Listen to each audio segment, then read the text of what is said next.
यही मौसम है हामीहरू अहिले 12 बिघामा गइरहेको छु हेर मौसम भोलि हाम्रो एकाउन्टको एक्जाम छ भनेर आज घुमिरहेको छु भने मुन प्रेसको लागि साथी सबसँग इन्जोय गरेको बेला हेर देख ले तू देखे भने चला तू गरी मंगनी में छौरी सबके देखम त पिक मार देम हो देखियो कितने खतरनाक छै आई बहुत बारिश होय वाला बुझाय छै कैसा लगा मेरा मजाक कार गाड़ी तो रहबे करती गाड़ी रोकना कमाई के लिए जब लागल है तो कार ले खियावे के बाकी खियावे के चलते कहै छी हम तो नहीं पिए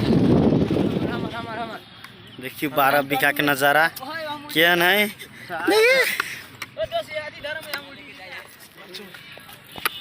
कैसे चटपटिया बनेगी क्या चटपटिया है एक चीज कहवा सबके ये एक नंबर के भरुआ रंडवा ओ भाई मारो मुझे मारो नहीं ये मजाक हो रहा है एक सेकंड यार मजाक हो रहा है समझ रहे हो आप समझ रहे हो हम मालूम है तेरे बाप को